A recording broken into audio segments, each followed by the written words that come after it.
Olá, meu nome é Ana Carolina Becker e eu vou apresentar o artigo referente à aplicação do Índice de Conformidade ao Enquadramento no Rio Doce antes e depois do rompimento da barragem de Fundão. O rompimento da barragem de Fundão, maior desastre ambiental do Brasil, resultou na liberação de 44 milhões de metros cúbicos de rejeitos minerários, o equivalente a quase 6 estádios do Mineirão transbordando. Com a passagem da lama, a qualidade da água foi severamente impactada. No Rio Doce, a turbidez atingiu 600 mil UNT.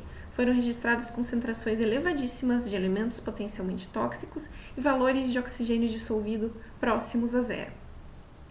Para avaliar a qualidade da água, foi aplicado o Índice de Conformidade ao Enquadramento, ICE, ao longo das estações de monitoramento localizadas no caminho que a lama passou, antes e após o rompimento de Fundão. O índice permite avaliar de forma integrada o comportamento de diferentes parâmetros de qualidade da água em relação aos limites legislados pela CONAMA 357 de 2005. O ICE é calculado por meio da equação mostrada, na qual os parâmetros F1, F2 e F3 correspondem à abrangência, à frequência e à amplitude do desacordo com a legislação. A tabela mostra a classificação do índice conforme o resultado da equação. Os dados utilizados foram fornecidos pelos órgãos ambientais de Minas Gerais e Espírito Santo, pelo Sanear Colatina e pela Samarco e Fundação Renova. Foram selecionados 15 locais de monitoramento que tinham dados anteriores ao desastre. Por fim, para o cálculo do índice, os dados foram divididos entre antes e depois do rompimento e períodos secos e chuvosos. O rompimento da barragem liberou rejeitos nos rios Gualacho do Norte, Rio do Carmo e Rio Doce. As estações de monitoramento avaliadas estão mostradas no mapa com a fonte dos dados indicada pela cor. Foram realizadas duas avaliações. Na primeira, foram considerados todos os parâmetros disponíveis para análise e na segunda, foram selecionados os elementos potencialmente tóxicos, EPTs.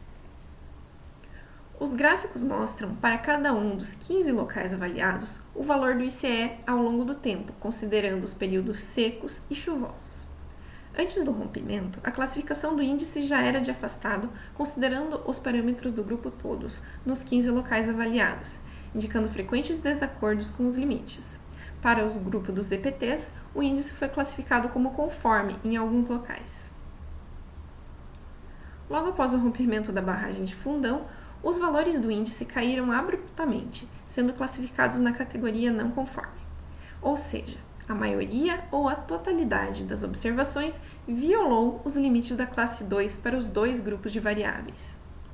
Com o passar do tempo, os valores do índice voltaram a se elevar, sendo que em períodos secos a água apresentou melhor qualidade, condição já notada antes do desastre. No último período chuvoso avaliado, o índice diminuiu novamente, em virtude da cheia ocorrida no primeiro trimestre de 2020. Eventos chuvosos mais intensos propiciam o carreamento de material das margens para dentro do rio, além da ressuspensão no material sedimentado para a coluna d'água. Ressalta-se que a maior parte do rejeito extravasado ainda está depositada no leito dos rios, o que piora esse cenário. Ficou nítida a influência negativa que o período chuvoso exerce sobre a qualidade da água e na sua recuperação em relação aos danos do desastre da Samarco. A interpretação do ICE deve ser realizada com cuidado, tendo em vista que, mesmo em baixa frequência, a presença de EPTs pode ocasionar efeitos negativos sobre a biota aquática e aos usos d'água. Seria importante novas propostas de enquadramento considerarem outros parâmetros de qualidade da água além dos tradicionais, como por exemplo os EPTs, dependendo das características e usos da bacia hidrográfica. Todo o material aqui divulgado integra o diagnóstico socioambiental dos danos decorrentes do rompimento da barragem de Fundão na bacia do Rio Doce e seus produtos podem ser acessados no site indicado. Agradecemos ao Ministério Público e às instituições que forneceram os dados. Obrigada!